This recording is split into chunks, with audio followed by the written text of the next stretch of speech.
अचानक घटना से फर्स्ट क्लास से देशभक्ति का संदेश दिखा रहे हैं जब भी आगे बच्चा से पढ़ा जाएगा सब स्वचन में अपने आशीष घरेलू संघर्ष जिससे हम किसी भी देशों पर दूसरे को बता सके और कोई दूसरा आकर्षित नहीं कर सके तो स्वचन में अपने आशीष देशभक्त इस क्लास में चलिए हम वचन में जाएंगे। वचन में जाने से पहले हम कुछ बातें जो हैं वो बाइबल की जो एक पुस्तक है हम उसके विषय में जानेंगे, क्योंकि हमने पिछले सप्ताह परमेश्वर के विषय में देखा है, थोड़ी सी चर्चाएं हमने की हैं।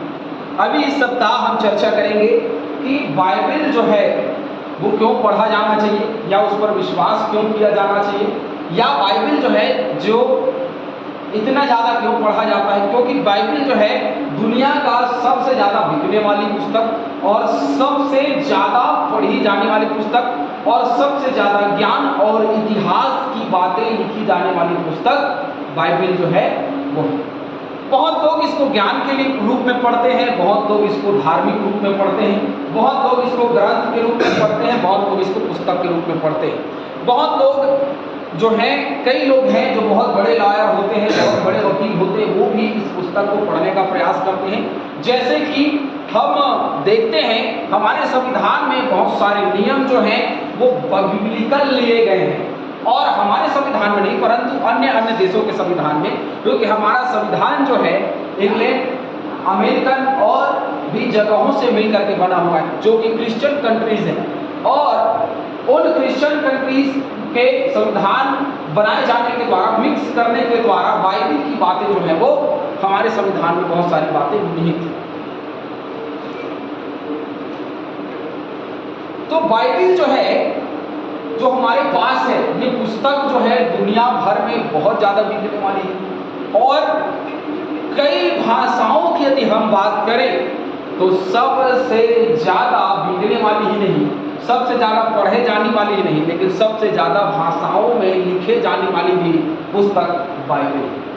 जितनी भाषाओं में बाइबल को लिखा गया है उतनी भाषाओं में किसी भी प्रकार के पुस्तक को लिखा नहीं गया। भारत में यदि देखें तो बाइबल को जितनी भाषाओं में लिखा गया है उतनी भाषाओं में किसी पुस्तक को नहीं लिखा, न किसी ग्रंथ को लिखा। हमारे देश में बहुत सारे ग्रंथ हैं, लेकिन उन ग्रंथों का अनुवाद करने वाला कोई होता है, लेकिन ये बाइबल ऐसी पुस्तक है, एक ऐसा ग्रंथ है जो सरलता से सरलता लोगों तक पहुंचाया गया है।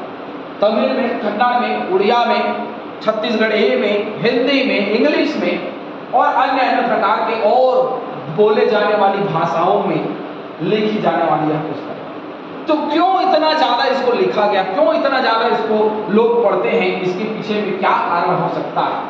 क्या इसमें सच्चाई है, क्या इसमें योग्यता है, क्या इसमें विश्वास है? जैसे पुराने समय में जब हम बच्चे थे तो मुझे याद आता है कॉमिक्स की बुक आती थी जो बैटमैन, सुपरमैन जैसे और स्पाइडरमैन जैसे कहानियों को लिखती थी, कभी इंग्लिश में और कभी हिंदी में, और हम लोग के पास में हिंदी में आती थी और उसको हम पढ़ते थे, उसके चित्रों को देखते थे, उसको पढ़ते थे, बड़ा अच्छा लगता था, और हमको ये लगता था कि सुपरमैन और बैटमैन जैसे कोई किरदार दुनिया में होंगे। तो जब हम बाइबल को पढ़ते हैं तो एक किरदार नजर आता है, और वो किरदार जो है वो है परमेश्वर, वो है प्रभु यीशु मसीह, वो है पवित्र आत्मा, और उन किरदारों पर कितना हम भरोसा करते हैं। जब हम बच्चे थे तो ऐसा लगता था, शक्तिमान देखते थे, ऐसा लगता था कि जैसे मान लो हम कहीं गिरने वाले होंगे, हम कहीं खतरे में होंगे, तो शक्तिमान आकर के हमको क्या कर लेगा, बचा लेगा। तो जब हम बाइबल पढ़ते हैं तो क्या उसमें विश्वास योग्यता आती है कि जब हम बाइबल पढ़ेंगे, जब हम उनको किरदारों को देखेंगे तो ऐसा लगेगा क्या कि परमेश्वर जो वहां है, जो बाइबल में है, जो अन्य अन्य लोगों को बचा रहा है, क्या वो हमको बचाएगा? जब वो किसी को सामर्थ्य दे रहा है तो क्या वो हमको भी सामर्थ्य देगा? किसी को सुरक्षा दे रहा है तो क्या वो हमको भी देगा? ये सवाल जो है मनुष्य के अंदर में पैदा होते हैं, और कई बार ये सवालों का उत्तर भी उनको मिलता है।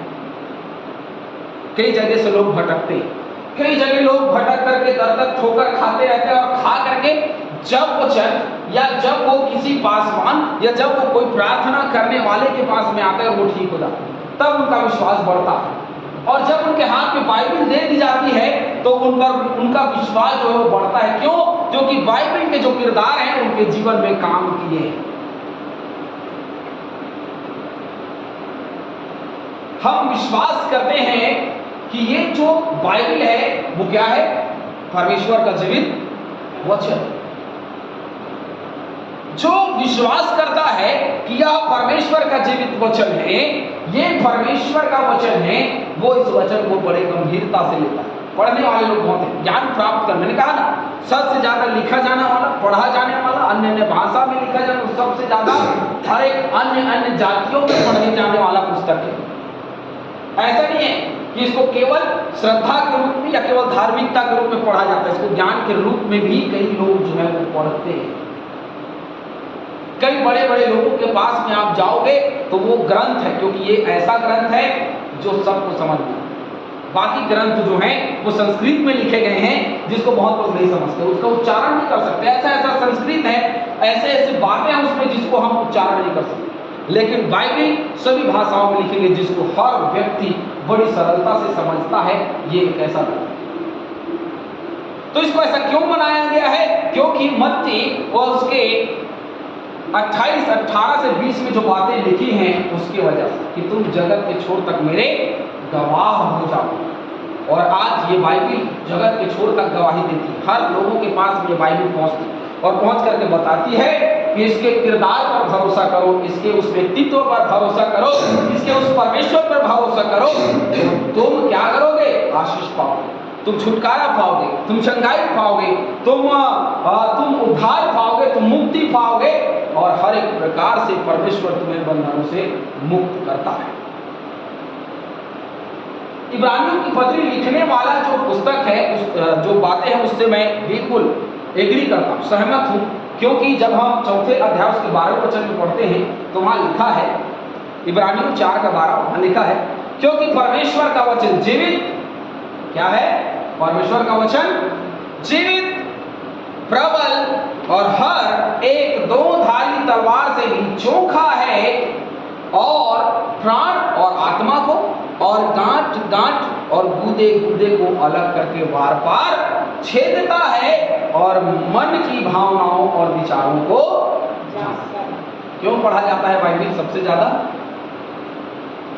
क्योंकि वो जीवित है, दो धारी तलवार से भी चोखा है, प्राण और आत्मा को, गांठ गांठ गूदे को वार पार छेद देता है, और वह हमारे भावनाओं और विचारों को क्या करता है? क्या है हमारी भावना, क्या है हमारा विचार? वो हर एक बातों को जांचता और परखता है। जब भी हम बाइबल को अपनी समस्याओं के रूप में खोलते हैं, आप कभी खोल के देखना, जब कभी आप अपनी समस्याओं को लेकर के बाइबल खोलते हैं कि मेरे पास ये समस्या है, प्रभु क्या है, जब आप खोलेंगे तो आपके सामने जो वचन आएगा वो उस समस्या का हल होगा। क्यों? क्योंकि बाइबल जो है हर एक वचन ताया हुआ है, हर एक वचन आपके जीवन और मेरे जीवन से संबंधित है। हर एक वचन जो है एक मनुष्य को नई शिक्षा देता है, हर एक मनुष्य को हर बार पढ़ने से एक नई शिक्षा देता है, और उस नई शिक्षा को लेने वाला व्यक्ति ज्ञानवान और गुणवान हो जाता है। आपको पता है, बैरिस्टर करने वाले और विदेश से पढ़ करके आने वाले और उसके बाद भारत को आज़ादी दिलाने वाले, संघर्ष करने वाले और एक बड़े रूप में दुनिया के सामने प्रकट होने वाले, है ना, जिनको बड़े आदर के साथ हमारे नोटों में छापा जाता है, महात्मा गांधी, उन्होंने इस वचन को पढ़ा और इस वचन को पढ़ करके सत्य और हिंसा का मार्ग अपनाया। लोग बोलते नहीं, लोग बताते नहीं, लेकिन ये बात सत्य है।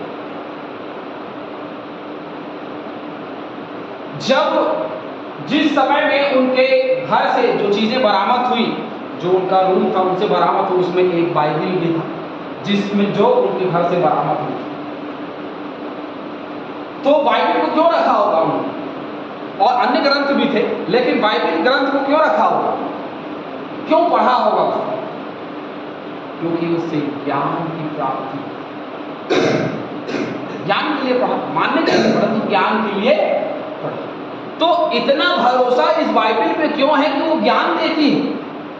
क्योंकि वो बहुत सरल है, दो धारी तलवार से चोखा है और एक मनुष्य के भावनाओं और विचारों को परखने, बदलने परखने का मतलब ये नहीं कि सिर्फ परखा नहीं, बदलने वाला भी।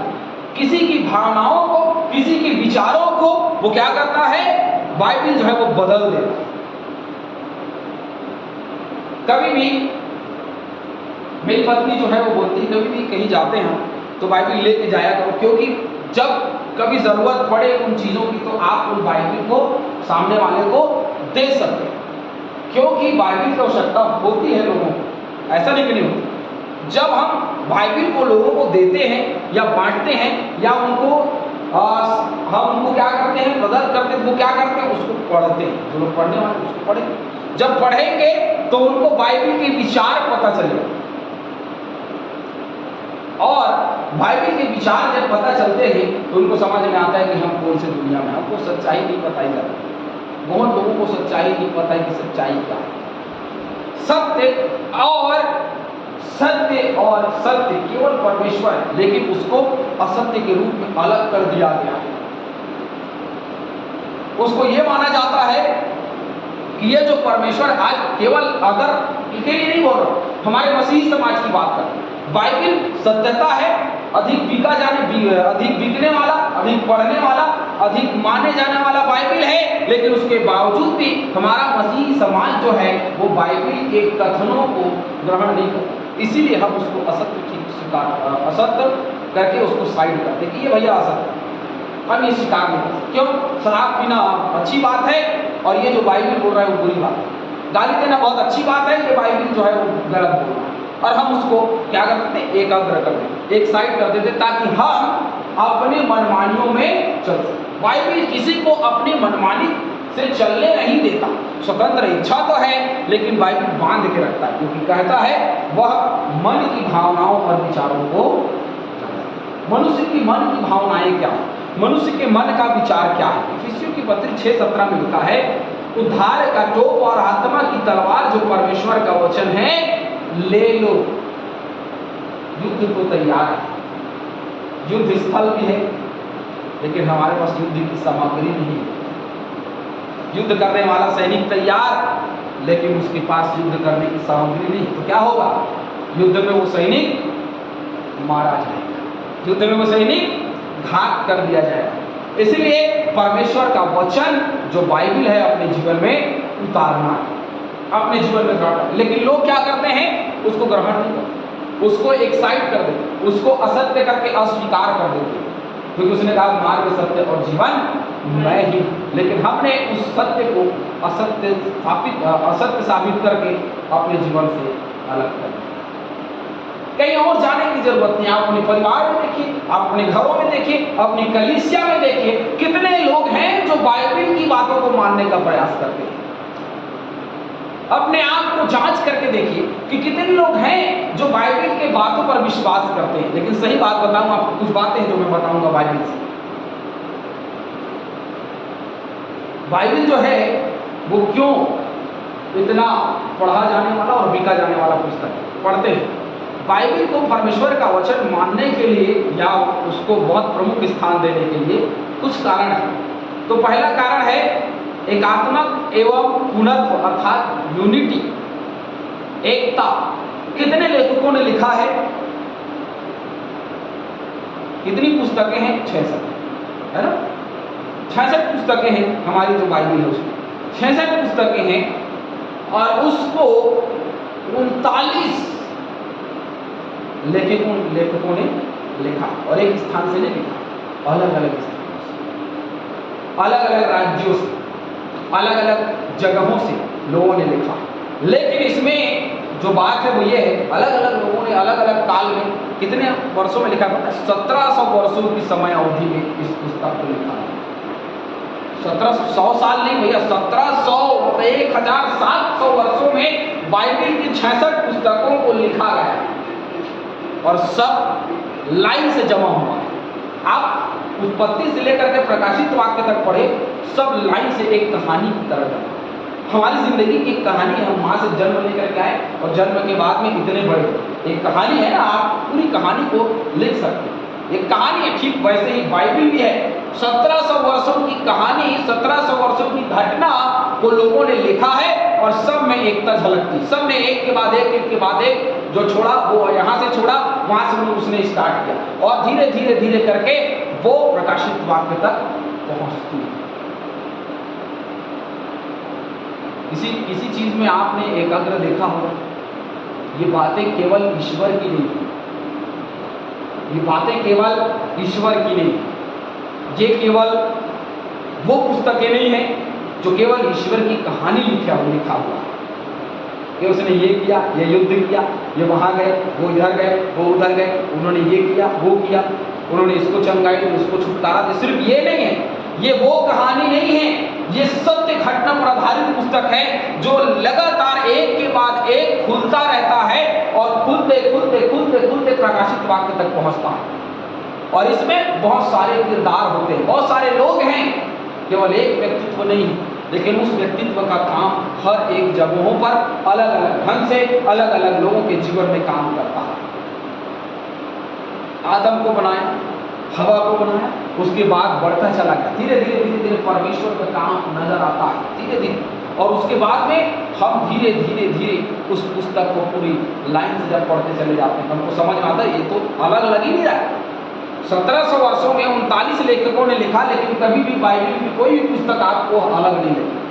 सब एक दूसरे से जुड़ी हुई एक ही बात कहती हुई नजर आती। इसीलिए इस पुस्तक पर विश्वास और भरोसा है कि इसको परमेश्वर ने क्या किया है, दिया है। दूसरी बात, विश्वसनीयता, विश्वास। तो विश्वास ऐसे नहीं होता है, क्योंकि बड़े बड़े वैज्ञानिक लोग हैं, पुरातत्ववेता लोग हैं, पुरातत्ववेता विभाग है जो क्या करती है, खोजें करती है, सालों सालों की खोज करती है ना, सालों सालों की खोज करती है। सालों सालों की खोज में क्या पता चला है कि पृथ्वी में इंसानों के आने से पहले क्या था, डायनासोर, है ना, बड़ी बड़ी हड्डियां और बड़े बड़े शेर, बड़े बड़े जानवर मिले हैं ना। पुरातत्ववेता विभाग ने खोज किया, मिले बड़े बड़े राक्षस जैसे लोग, उनके शरीर की हड्डियां मिले, अवशेष मिले, कई ताबूतों में बंद मम्मी बने हुए हड्डियां भी, और उससे लोगों ने अनुमान लगाया बहुत सारी बातों। ठीक वैसे ही बाइबल के लिए भी एक विभाग है जिसने असत्य साबित करने के लिए बहुत कोशिश किया कि बाइबल की किसी घटनाओं को या किसी जगहों को क्या कर दिया जाए, नकारा जा सके। लेकिन ऐसा नहीं है, क्योंकि उसको नकारा नहीं जा सकता, क्योंकि यहाँ वैज्ञानिक और पुरातत्ववेता जो खोज है उसने बाइबल की विश्वसनीयता पर पूर्णतः विश्वास करते हुए यह कहा है, जितनी संख्या में बाइबल के लिखे होने के प्रमाण मिलते हैं वे उस समय किसी भी ऐतिहासिक खोज से ज्यादा है। बाइबल इतिहास की पुस्तकों में सबसे ज्यादा प्रमाणित है एवं सबसे अधिक संख्या में प्राप्त हुई है। बाइबल सबसे ज्यादा संख्या में प्राप्त की गई है पुरातत्ववेता विभाग, क्योंकि बाइबल जो है वो शिलालेखों में लिखी जाती थी, है ना, पत्थर में, क्योंकि मूसा को जब 10 आज्ञा दी परमेश्वर ने तो किसमें दी, पत्थर के पटिया पर। तो वैसे ही क्रोल पहले था नहीं, तो पत्थर की पटियों पर और इन सब चीजों पर बाइबल जो है लिखी जाती थी, उन्हीं पर लिख करके गोद करके लिखा जाता था। ऐसे नहीं कि अभी पेन कापी पढ़ा पकड़ा और लिख दिया, ऐसा नहीं होता। उस समय में कुरेद करके मेहनत करके पहले पटिया बनाओ, पटिया बना करके उसमें लिखो पूरे से। बड़ा कठिन होता था उन दिनों में बाइबल की बातों को लिखना, परमेश्वर की बातों को लिखना। लोगों ने लिखा है और वह खोज में मिला है। और पुरातत्ववेता विभाग और वैज्ञानिक जो विभाग हैं जो खोज करते हैं वो बताते हैं कि बाइबल की पुस्तकें सबसे ज्यादा मिली है खोज, और वह प्रमाण है कि जितनी संख्या में वह पुस्तक मिली है कोई और पुस्तक नहीं मिली या कोई और चीज नहीं मिली। मतलब बाइबल को यह प्रमाण करता है कि बाइबल की जो घटनाएं हैं किसी ने लिखा और वो कहानी नहीं है, परंतु वो घटना है जो घटना इतिहास में भी पाई जाती है। रोम की बातें, जितनी घटनाएं रोम की बातें हम देखते हैं, जितनी घटनाएं घटी हैं रोम के इतिहास को जब पढ़ते हैं तो रोम के इतिहास में पौलुस का भी जिक्र है, रोम के इतिहास में प्रचार का, मसीहियों को सताए जाने का भी जिक्र है और मसीह संस्था के स्थापित होने का भी जिक्र रोम के इतिहास में जो नगर बाइबल में बताए गए हैं वो नगर वहां भी खोज में पाए गए हैं। और आज कई जगह, कई स्थान हैं जो आज भी, इजराइल है, इजराइल है ना, आज भी इजराइल है, एक बड़ा बहुत मजबूत देश। बाइबल में इजराइल लिखा है, कब लिखा है इजराइल? उत्पत्ति की किताब में लिखा इजराइल, उत्पत्ति की किताब में लिखा इजराइल। कनान देश का वर्णन है, मूसा ने कनान देश का वर्णन किया, वही कनान देश है। और आज वो इजराइल जो है आज भी वह देश पाया जाता है, आज भी यरूशलेम पाया जाता है। यरूशलेम में प्रभु यीशु मसीह का जन्म, प्रभु यीशु मसीह का जन्म हुआ नगर में, आज भी वो है। हर एक स्थान जो बाइबल में लिखा गया है 2000 साल पहले या उससे और पहले लिखा गया है, वो हर एक बातें जो हैं वो आज पाई जाती हैं, कई खोजों में निकाली गई। इसीलिए वह क्या है? प्रमाणित और सबसे विश्वास योग्य है। कोई मुझे पूछता है कि आप प्रभु यीशु मसीह को क्यों मानते हैं, तो मैं उसको ये जवाब देता हूं कि प्रभु यीशु मसीह को मानने का कई कारण हो सकता है,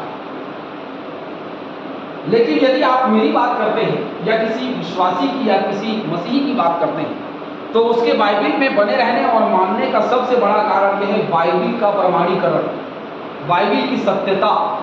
एक भी बात बाइबल की झूठी नहीं पाई जाती। एक भी बात इतिहास में जो इजराइल के इतिहास को पढ़ लो, यरूशलेम का इतिहास पढ़ लो, रोम का इतिहास पढ़ लो, हर एक बातें जो घटना के रूप में यहाँ पाई जाती है वहां भी पाई जाती है। पता है आपको पतरस जो 12 चेले हैं, जो 12 चेले जो यहाँ दिखाई देते हैं यरूशलेम के इतिहास में किस तरीके से उन 12 चेलों को मारा गया वो भी लिखा। बाइबल में वो 12 चेलों को कैसे मारा गया वो नहीं लिखा, लेकिन जब हम इतिहास पढ़ते हैं तो उसमें इजराइल के इतिहास में जब हम पढ़ते हैं तो पता चलता है कि इजराइल के इतिहास में उन 12 चेलों को किस ढंग से, किस तरीके से मारा गया, कैसे मारा गया, कैसे उन्होंने प्रचार किया, वो हर एक बातें लिखी हैं। आज न इतिहास झुठला सकती है बाइबल को, ना ही खोज करने वाले झुठला सकते हैं, ना इसको पढ़ने वाले झुठला सकते हैं और ना उसके विरोध करने वाले झुठला सकते हैं। इतनी सत्यता है बाइबल में, इसलिए वो विश्वसनीय, उस पर लोग विश्वास करते हैं। अब तीसरी बात जो है वो बाइबल का प्रभाव, कि बाइबल का प्रभाव मनुष्य के जीवन में कैसा पड़ता है। जो नॉर्मल मसीही लोग हैं तो मसीही लोगों के जीवन में बहुत कम प्रभाव पड़ता है। क्यों पड़ता, कम पड़ता है? क्योंकि बचपन से वो बाइबल को पढ़ते हैं और धीरे धीरे वो निकलने का रास्ता समझते हैं। एक बार जो व्यक्ति जेल गया, दूसरे बार गया, तीसरे बार गया, चौथे बार गया, पांचवें बार, छठवें बार, उसका आदत बन जाता है। वो क्या करता है? वो निकलने का भी रास्ता जानता है और जाने का भी रास्ता है। फिर धीरे धीरे वो क्या होता है? क्रिमिनल बन जाता है। फिर वो समझ जाता है कि कैसे वो पुलिस से बच सकता है। दो तीन बार के बाद समझ जाता है कि कैसे वो पुलिस से बच सकता है और उसके बाद में वो नहीं पकड़ा। कभी भी चोर लोग 2-3 बार शुरुआत में पकड़ाएंगे, उसके बाद में वो चोर पकड़ाते हैं, बहुत मुश्किल से हाथ आते हैं, क्योंकि वो सीख जाते हैं। तो ठीक वैसे ही हमारा मसीही जो समाज है या जीवन है वो क्या करते हैं? बाइबल बचपन से पढ़ा जा रहा है, अब वो सीख गए हैं कि बाइबल के बीच में कैसे बचा जा सकता है, लेकिन बच नहीं सकते। लेकिन हमको लगता है मनुष्य को कि बाइबल के बीच में हम बच सकते हैं। कैसे बच सकते हैं? जैसे बहुत छोटा सा उदाहरण तीमुथियुस की किताब में लिखा है, भैया थोड़ी थोड़ी ले लिया तो चलो पीते हैं। लोग बचते कोसी वैसे बीच से घुस गए, बोले पादरी साहब वचन में लिखा है थोड़ी थोड़ी पी लिया करो, पीते, बढ़िया है ना। तो वैसे ही बचते हैं। वचन में लिखा है कि प्रभु दयालु कृपालु परमेश्वर है, जितना पाप करते उसको क्षमा कर देता है। बाइबल से बचने का रास्ता। एक विश्वासी के पास जाओ, विश्वासी से पूछो भैया क्या है तुम्हारे बचने का रास्ता, यदि तुम पाप करोगे तो क्या होगा? क्या बोलेंगे? होता है हमको दंड मिलेगा। ये कभी नहीं बोलते कि प्रभु तो दयालु हमको क्षमा कर, कभी नहीं बोलेंगे विश्वासी जो नए, कभी नहीं बोलते। पूछ के देखना आप विश्वासी। मान लो आपने पाप किया तो क्या होगा आपके साथ? बोलेंगे प्रभु हमको दंड दे। प्रभु हमको परेशानी में डालेगा, हमको तकलीफ हो जाएगा, हमको समस्या हो जाएगी। वो ये सवाल का जवाब ये इस तरीके से दे। लेकिन मसीही लोग को पूछोगे पाप करोगे कैसे बचोगे? अरे परमेश्वर कृपालु दयालु है, अरे प्रभु विलंब से क्रोध करने वाला है, इसलिए जितना पाप करते हैं संडे के दिन जाके क्षमा मांगते। क्या करते हैं? रविवार के दिन जाकर के क्षमा मांगते, इसलिए उनके जीवन में प्रभाव कम। लेकिन बाइबिल का प्रभाव है, बाइबिल का प्रभाव हम सब के सामने इस दुनिया में सबसे अधिक संख्या धर्म ग्रंथ बाइबिल पर विश्वास करने वाले लोगों की ही है। और किसी भी धार्मिक पुस्तक पर लोग विश्वास नहीं करते। सबसे ज्यादा बाइबिल पर ही विश्वास करने वाले लोग पाए जाते हैं। बुद्धिजीवियों से लेकर निरक्षरों तक, बुद्धिजीवी मतलब जो अति ज्ञान रखने वाले हैं, वहां से लेकर के अंगूठा छाप तक के लोग बाइबिल पर विश्वास करते हैं। जो नहीं पढ़ सकते, अंगूठा छाप बाइबिल पढ़ सकता है? नहीं पढ़ सकता, लेकिन फिर भी बाइबिल पर उसको विश्वास सुनकर। तो प्रभाव कितना है देखिए, जो पढ़ने नहीं जानता उसके जीवन में बाइबिल का प्रभाव है, विश्वास करना। जिसने बाइबिल पर विश्वास किया उसने सामान्य एवं सरल सी एक बात कही कि मैं बाइबिल पर विश्वास इसलिए करता हूं कि अच्छे लोग बाइबिल की शिक्षाओं पर चलते हैं और बुरे लोग बाइबिल की शिक्षाओं से दूर रहें। बहुत सिंपल सी बात। जिंदगी में बाइबिल का क्या प्रभाव है? लोगों की शिक्षा क्या मिलती है?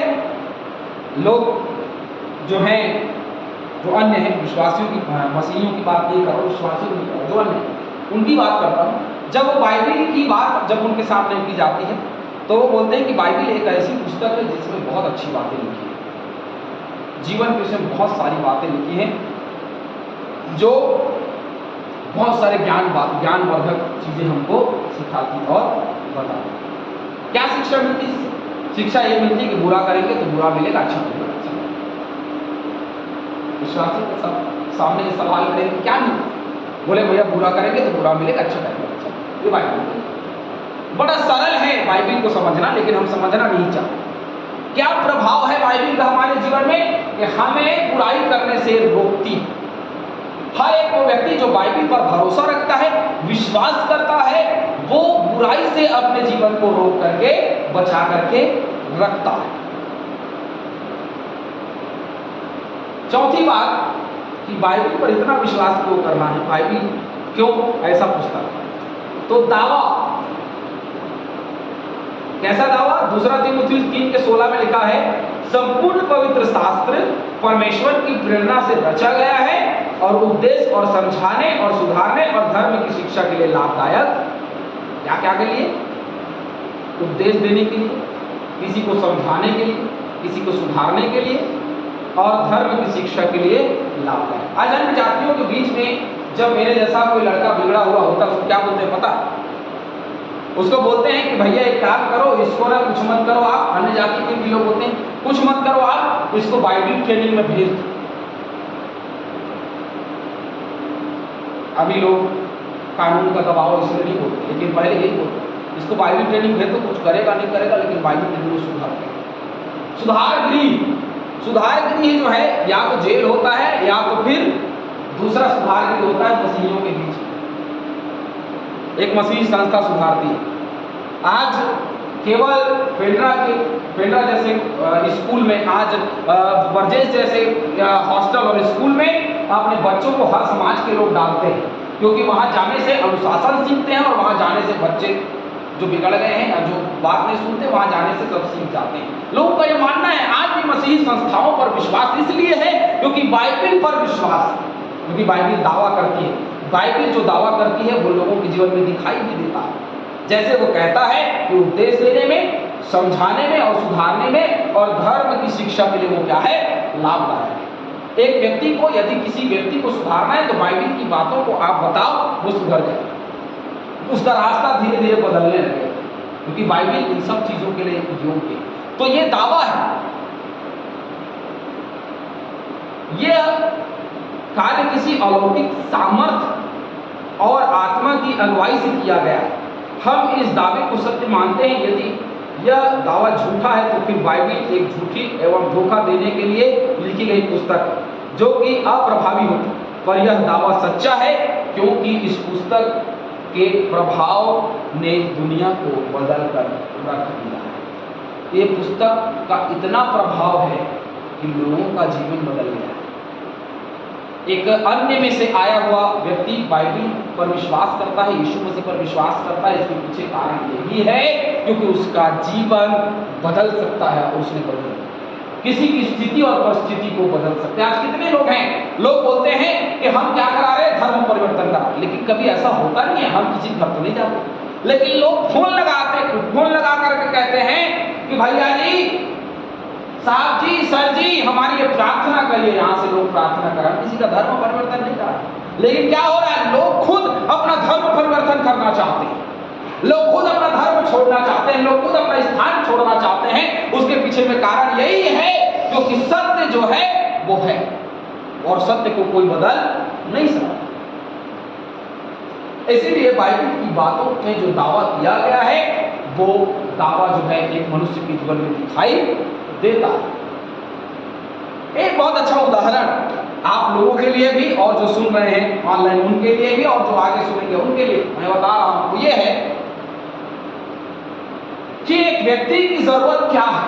एक व्यक्ति की जरूरत होती है उसका अच्छा स्वास्थ्य, अच्छा खाना, एक कपड़ा, एक घर, रोटी कपड़ा मकान और अच्छा स्वास्थ्य। ये एक व्यक्ति के जीवन की आवश्यकता है। घर, कपड़ा और मकान, रोटी कपड़ा और मकान तब आएगा जब हम अच्छा स्वास्थ्य रखें, है ना। अब सरकारें जो हैं स्वास्थ्य बिगड़ने के बाद इलाज के लिए मुफ्त के पैसे तो दे रही है, लेकिन कई बीमारियां जो है वो लाइलाज। वैज्ञानिक दुष्टात्मा पर विश्वास नहीं करती, दुष्प्रभाव पर विश्वास नहीं करती। इसका मतलब ये नहीं है कि उसका प्रभाव नहीं होता, और होता है तभी लोग अपना खेमा बदलते, तभी लोग अपना दल बदलते, तभी लोग अपना विश्वास बदलते। जो सत्य होगा वो क्या करेगा, काम करेगा, जिंदगी में प्रभाव डालेगा। गवाही, एक बहन है जिसने फोन लगाया, अक्टूबर का महीना चल रहा था, पिछले साल की बात, फोन लगा करके बोलती है कि भैया जी आप ऐसा ऐसा प्रार्थना करते हैं क्या। मैंने कहा हाँ दीदी प्रार्थना तो हम करते हैं भैया। तो हमारे घर, उन्होंने प्रार्थना नहीं बोला था, उन्होंने कहा था कि आप तो फूका झाड़ा करते हैं, ये बोला था। मैंने कहा फूका झाड़ा तो नहीं करते लेकिन प्रार्थना करते हैं। तो बढ़िया है। तो कहा उन्होंने कि हमारे यहाँ ऐसी ऐसी कुछ समस्या चल रही है, हमारी वो छोटी ननद है तो उसके जीवन में बड़ी समस्या है, वो पागल हो गई हैं और उससे हम लोग बहुत परेशान हैं। हम लोग अन्य अन्य जगह में इलाज के लिए लेके गए, लगभग 2 से ढाई साल हो चुका है। हम उसको अलग अलग स्थानों में लेके जाते हैं, पुणे के पागल खाना में भी लेकर के गए और अन्य अन्य स्थानों में भी लेकर के गए। दवाइयाँ बहुत चली, लेकिन उसके बावजूद भी उनको अच्छा नहीं लगता। भैया लोगों के पास में जाते हैं, फूका झाड़ा करने वाले लोगों के पास में जाते हैं तो वो अलग बात बताते हैं, मेडिकल जाते हैं तो अलग बात बताते हैं क्या समस्या है। लेकिन उन समस्याओं को दूर करने के लिए परमेश्वर काफी है, हाँ है, इसलिए लोग विश्वास करते हैं। तो क्यों, आपको कैसे पता चला? तो उन्होंने बताया कि हम ऐसे ही ऑनलाइन में देख रहे थे, तो मेरा वीडियो नहीं था, किसी और का वीडियो देख रहे थे। तो उन्होंने बताया कि ऐसे ऐसे चंगाई मिलती है प्रभु से। तो उसके बाद में मैंने उनसे बातें की, फोन किया, फोन लगाया तो उन्होंने फोन उठाया। उसके बाद में वो बोले कि मैं कहीं बिजी हूँ। उसके बाद उन्होंने फोन को काट के बाद में फोन करूँगा करके, और अभी तक नहीं लगाए हैं। तो उसके बाद फिर मुझे ऑनलाइन से आपका नंबर मिला तो मैं आपको फोन, तो आप क्या प्रार्थना करते हैं? मैं कहा भाई आप कहाँ से बोल रहे हैं? तो उन्होंने कहा कि भाई हम मस्तूरी से, खास मस्तूरी से बोल रहे हैं। तो मैं कहा आपके बहुत नज़दीक, मैं बिलासपुर से हूँ और बिलासपुर में ही रहता हूँ। आप बोलेंगे तो मैं आ जाऊँगा, यदि आप बोलेंगे तो मैं आऊँगा, नहीं तो मैं नहीं आऊँगा, सीधी सी बात। तो उन्होंने कहा कि अब हम तो बहुत परेशान हैं, हमारा बहुत पैसा खर्चा हो चुका है, हमारे जो पति हैं वो सब, हम लोग पूरा परिवार काम धंधा छोड़ उन्हीं पीछे लग जाते हैं। तो हमारा जो खेती, थोड़ा बहुत खेती था वो भी बिक गया, हमारे जीवन में समस्या चल रही है, आप आ जाइए प्रार्थना करें। तो क्या विश्वास है आपका? उन्होंने कहा जो वचन हमने सुना है उसके अनुसार हमें ऐसा लगता है कि ये बात है जिससे वो ठीक हो सकती है। ये विश्वास है। मैं उसके वस्त्र को छू लूंगी तो चंगी हो जाऊंगी। आप बोल दोगे तो मेरी बेटी जिंदा, प्रभु तू यदि रहता तो मेरा भाई ना मरता। विश्वास है लोगों, और उसी विश्वास के तहत वो चंगाई पाते हैं। जब कह बहुत सारी बातें उनसे हुई, मैं डायरेक्ट कभी प्रार्थना नहीं करता किसी के लिए, और मैं कभी ये भी नहीं बोलता कि आप सीधा सीधा प्रभु को मानने लग जाए। आपकी इच्छा है, ठीक होने के बाद आपको लगता है कि आपका ईश्वर सच्चा है या ये ईश्वर में सच्चाई है, आप खुद तोल मोल कर लीजिए और अपने मनों में विचार कर लीजिए और समझिए कि जो आपके दुखों को दूर कर दे वही ईश्वर है। हम मनुष्य जो है वो स्वार्थी है, हमारा जीवन स्वार्थी है। दावा जो है वो प्रभाव जो है वो इसलिए है, विश्वास इसलिए है क्योंकि वहां प्रभाव है। जब कोई व्यक्ति विश्वास से प्रार्थना कराने आता है उसको चंगाई मिलती है, उसको छुटकारा मिलता है, उनको उन दुख तकलीफों से निजात मिलती है। इसीलिए लोग विश्वास करते हैं, जिसको लोगों ने नाम दिया है धर्म परिवर्तन। कोई भी पासवान, कोई भी दास, कोई भी दासी किसी का धर्म परिवर्तन नहीं कराता, परंतु वो स्वयं करता है, क्योंकि उसको लगता है कि मैं जिस ईश्वर को मान रहा हूं वो काफी नहीं है। परमेश्वर को मानने के बाद उसको पता चलता है कि ये काफी है, ये जिंदगी में काम करने वाला, ये प्रभाव डालने वाला है। इसीलिए दावा करती है बाइबल कि वो सुधारने में, समझाने में और धर्म की शिक्षा के लिए लाभदायक है। तो आज मनुष्यों को जीवन में ये बातें दिखाई दे रही है, इसीलिए लोग अपना जीवन परिवर्तित करते हैं। क्या है बाइबल? इतनी छोटी बात नहीं है कि पुस्तक बोल करके उसको पढ़ लिया जाए, लेकिन ये बाइबल जो पढ़ता है उसके जीवन में प्रभाव है।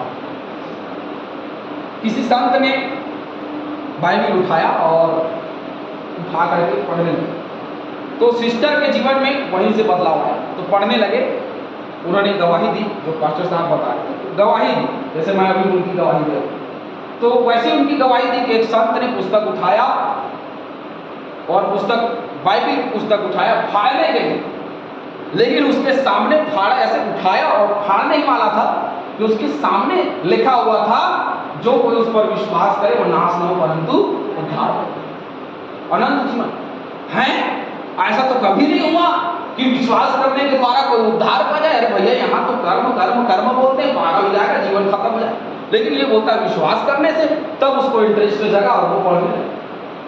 जब उसने पूरी बाइबल पढ़ी तो पढ़ने के बाद में, मतलब वो पूरा पाठ था उन्होंने पढ़ा, पढ़ने के बाद में उनकी आंखों में आंसू निकलने लगे, और वो आंसू जो निकल रहे थे वो इसलिए निकल रहे थे कि उसने उद्धार को दे दिया। एक संत जो ग्रंथों का ज्ञान रखने वाला है, उसको जब बाइबल मिला, उसने एक लाइन पढ़ा और वो बाइबल फाड़ने के बजाय उसको पढ़ने लगा और पढ़ करके उसका जीवन बदल गया। साधु सुंदर से उनका जीवन बदल गया। तो उसकी कहानी को, उसकी गवाही को उसने बताया, और उस बहन के जीवन में उसकी गवाही जो है वो काम करती। और जब उसने देखा कि नहीं, सचमुच में यदि मैं अपने ननद को लेके जाऊंगी तो मेरी ननद ठीक हो जाए, ये उनका विश्वास। और सचमुच में जब प्रार्थना किया गया, 2 दिन 4 दिन ऐसे तैसे करके 1 हफ्ता 12 दिन बीतता गया, धीरे धीरे उनकी स्थिति में बदलाव आता। कभी कभी प्रभु एक बार चमकाई देता, कभी कभी धीरे धीरे हमने देखा कि 18 से 19 दिन में उनकी जो ननद है वो काफी बदल गई थी। वो निर्वस्त्र हो जाती थी, तो अब वो वस्त्र पहनने लग गई और नहाने धोने लग गई, लेकिन कुछ बड़बड़ाती थी। लेकिन धीरे धीरे जब 40 से 45 दिन हुआ, पूरी तरीके से वो बहन जो है वो क्या हो गई, स्वस्थ। और आज उसकी ये गवाही है कि बाइबल सत्य है। वास्तव में बाइबल जो दावा करती है कि वो जीवन को बदल सकती है, चंगाई दे सकती है, तो वो देती है। इसीलिए बाइबल को सबसे ज्यादा पढ़ा जाता है, बाइबल पर सबसे ज्यादा विश्वास नहीं, और सबसे ज्यादा बाइबल ऐसी पुस्तक है जो प्रभाव डालती है। कुछ भविष्यवाणियां हैं जो इतिहास में भी और अन्य कई ग्रंथों में भी इस्तेमाल किया गया। तो हम उन बातों को देखें। प्रभु यीशु मसीह का जन्म कहाँ होगा? बैतलहम में होगा। ये बातें इतिहास में भी लिखी है, ये बातें बाइबल में भी लिखी है। मीका 5:2 में कहता है, हे बैतलहम एफ्राता, यदि तू ऐसा छोटा है, यहूदा के हजारों में गिना नहीं जाता, तो भी तुझ में से मेरे लिए एक पुरुष निकलेगा जो इस्राएलियों में प्रभुता करने वाला होगा, और उसका निकलना प्राचीन काल से वरन अनादि काल से होता आया है। हे बैतलहम एफ्राता, यदि तू ऐसा छोटा है कि यहूदा के हजारों में गिना नहीं जाता, तो भी तुझ में से एक पुरुष निकलेगा। एक पुरुष निकला, इसे के ठूंठ से 43 फुट निकलेगी, वो यीशु मसीह। कब निकला? ये जो लिखा गया है मीका, लगभग 480 वर्ष पहले बोला जाता है। 480 वर्ष पहले मीका जो है वो लिखा गया यीशु मसीह के जन्म से। यीशु मसीह के जन्म से 480 वर्ष पहले इसको लिखा गया। 480 वर्ष पहले यीशु मसीह के जन्म के विषय में बताया गया और इतिहास में भी बताया गया, और वो आकर के यीशु मसीह के जन्म में पूरा हो गया। यशायाह 7:14 में प्रभु यीशु मसीह के जन्म किस प्रकार से हो? तो कुंवारी से हो, जवाब नहीं लिखा। इस कारण, और आपको बता दें, भारत के एक ग्रंथ में, नाम नहीं बता रहा, भारत के इंडिया के एक ग्रंथ में एक कुंवारी से उद्धारकर्ता के जन्म का वर्णन है, और बाइबल में भी दोनों मेल खाते हैं, और मेल इसमें खाते हैं यीशु मसीह जन्म लेकर के, लेकिन जो वहां लिखा गया है आगे कोई जन्म लेकर के नहीं, लेकिन बाइबल में जन्म लेकर के आया वो यीशु मसीह। इसीलिए ये बड़ा सत्य है। इस कारण प्रभु आप भी तुमको एक चिन्ह देगा, सुनो, एक कुमारी गर्भवती होगी और पुत्र जनेगी और उसका नाम इम्मानुएल रखेगा। इम्मानुएल का अर्थ क्या होता है? परमेश्वर हमारे है ना।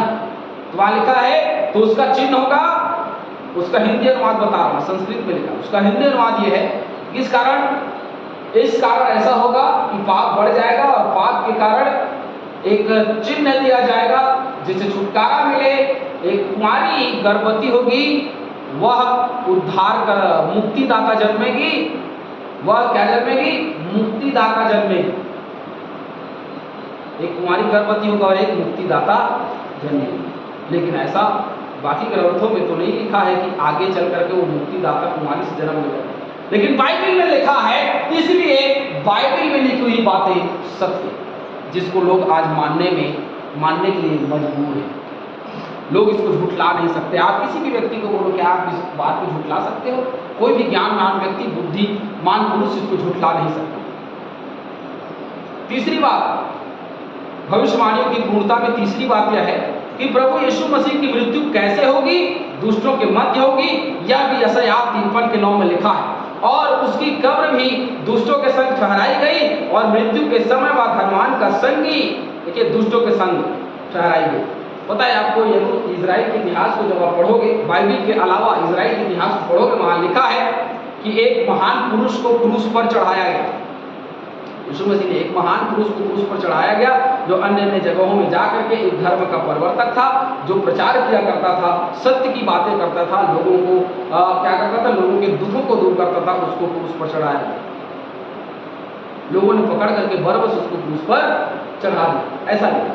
और यहाँ भी हम देखते हैं कि यशायाह में जो कहा है वो हम मत्ती में भी देखते हैं, जो नए नियम में भी देखते हैं, जहाँ प्रभु यीशु मसीह को क्रूस पर चढ़ाया गया। और ये कब लिखा गया है? 750 वर्ष पहले यशायाह की किताब में लिखा हुआ है कि भैया वह धनवान का संगी होगा, वह दुष्टों के संग गिना जाएगा, वह उपद्रव न किया था और उसके मुंह से कभी छल की बातें नहीं निकली थी, फिर भी उसको क्रूस पर चढ़ाया। जैसे 3 अध्याय में कैसे चढ़ाया जाएगा उसका पूरा वर्णन। चौथी बात, प्रभु यीशु मसीह को कैसे दफन किया जाएगा? धनवान मनुष्य की कब्र में। इसके विषय में भी यशायाह 53:9 में लिखा है, धनवान का संगी हुआ, है ना।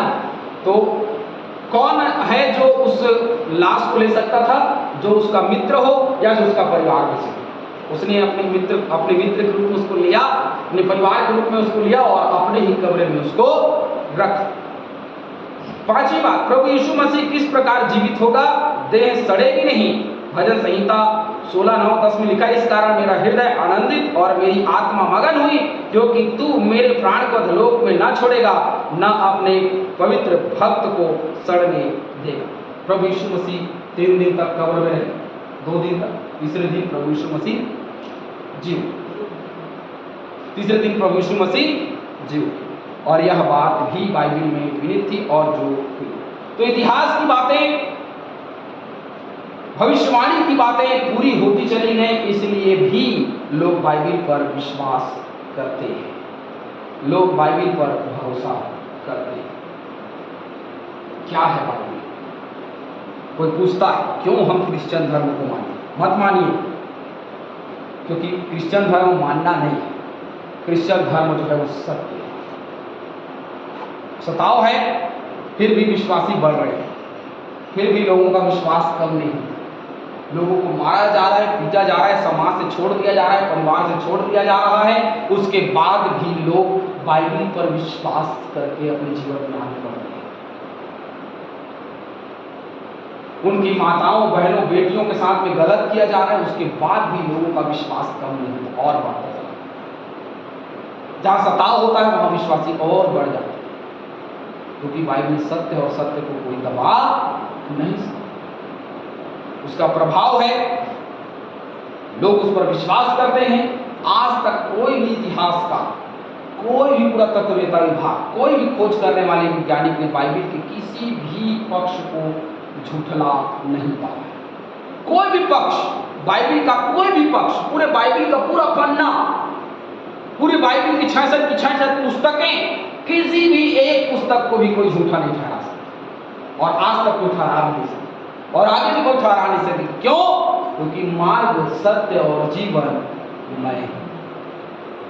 सत्य ईश्वर होता है, सत्य परमेश्वर होता है, और उस सत्य को कोई झुठला सके ऐसे कोई मनुष्य नहीं बनाया परमेश्वर ने जो उसके ही सत्य को झुठला सके। आज बाइबल हमारे पास, कितने धन्य लोग हैं हम, हमारे पास बाइबल है, जिसको हम पढ़ते हैं, जिसको हम समझते हैं, जिससे हम अपना जीवन चलाते हैं, जिससे हम अपने बच्चों को समझाते हैं। आज कोई भी मसीह बाहर के ज्ञान को लेकर के अपने बच्चों को नहीं समझाता। हर एक मसीह बाइबल की ज्ञान को लेकर के अपने बच्चों को समझाता है, बेटा बाइबल में ऐसा लिखा है, प्रभु तुझे दंड देगा, प्रभु हमारे ऊपर में ऐसा ऐसा दंड देगा, इसलिए तुम अपने जीवन को बदल, है ना। हर व्यक्ति यही कहता है कि बाइबल में लिखा है बेटा गलत नहीं करो, बाइबल में लिखा शराब मत पियो, बाइबल में लिखा है गाली मत दो, बाइबल में लिखा है आप बुरी चाल पर चलो। क्यों? क्योंकि बाइबल में जो बातें लिखी वो गलत नहीं, सत्य। इसीलिए लोग बाइबल से शिक्षा लेते हैं और बाइबल की शिक्षा देते हैं। आज समय है कि क्या, जब हमारे पास बाइबल है तो क्या हम उसके महत्व को समझते हैं? जिसको बाइबल पहली बार मिलता है, साधु सुंदर से पहली बार मिला उसको, है ना, फाड़ने वाला था उसको, एक लाइन देखा उसको और एक लाइन में उसके पूरे जीवन को बदल दिया। क्या मैंने और आपने, जबकि पूरा लाइन, पूरा बाइबल हम पढ़ रहे हैं, लगातार हमारे पास है, रोज सुबह शाम डेली हम पढ़ रहे हैं, क्या हमारा जीवन नहीं बदल? एक साधु का जीवन बदल सकता है तो क्यों हमारा जीवन नहीं बदल सकता? बदल सकता है, लेकिन हमने सत्य को स्वीकार नहीं किया है। हमने सत्य को अस्वीकार करके असत्य समझा है। और सत्य क्या है? हमारा जीवन, हमारा देह, हमारा प्राण, हमारा बाल बच्चा, हमारा धन संपत्ति, ये हमारा सत्य नहीं। सत्य ये नहीं, क्योंकि ये अमिट, ये मिट जाएगा, लेकिन ईश्वर का सत्य अमिट है, जो कभी मिटता नहीं, परंतु हमेशा बना रहता है। उसका दौर हमेशा बना रहता है, उसका समय हमेशा बना रहता है। लेकिन हम मनुष्य ये सोचते हैं कि उसका दौर, उसका समय जो है वो आज नहीं होगा, आगे खत्म हो जाएगा। मनुष्य आगे जाकर के खत्म हो जाएगा। मैं आज जिंदा हूँ, लेकिन हो सकता है कि मैं शाम तक जिंदा ना हूँ, मैं कल जिंदा ना हूँ, लेकिन ईश्वर हमेशा एक सा है, वो हमेशा बना रहता है। आज मेरे खेत का कारण है, कल किसी और के विश्वास का कारण है, परसों और किसी के विश्वास का कारण है। हमारे बाप दादों ने अपने जीवन को बदला, जिसकी वजह से आज हम मसीही कहलाए। हमारे बाप दादों ने अपने जीवन को बदला और आज वो तो चले गए, लेकिन ईश्वर आज भी वही है। हम नई पीढ़ी के लोग हैं, लेकिन ईश्वर आज भी वही है। परमेश्वर आज भी वैसा ही, क्योंकि वो सत्य है। सत्य कभी बदलता नहीं, सत्य कभी टलता नहीं, सत्य अपने जगह में खड़ा है। सत्य अपनी जगह में खड़ा है और वो है बाइबिल, वो है परमेश्वर, वो है प्रभु यीशु मसीह और वो है पवित्र आत्मा। हम मिट जाएंगे लेकिन बाइबिल कभी नहीं मिटेगा, न उसको कोई मिटा सकता है। किसी की इतनी हिम्मत नहीं है कि बाइबिल के वचनों को कोई मिटा सके, क्योंकि वो सत्य है और सत्य को कोई दबा नहीं सकता। हमारे पास बाइबिल है, विचार करें। आज हर एक व्यक्ति विचार करे, जबकि बाइबिल हमारे पास है तो क्या ये जीवन बाइबिल के अनुसार चल रहा है? क्या ये जीवन बाइबिल के चलाए चलता है? नहीं चलता तो इस सत्य को ग्रहण करें और सत्य को अपने जीवन से अलग करें। प्रभु आप सभी को बहुत आयत से आशीष दें। आमीन।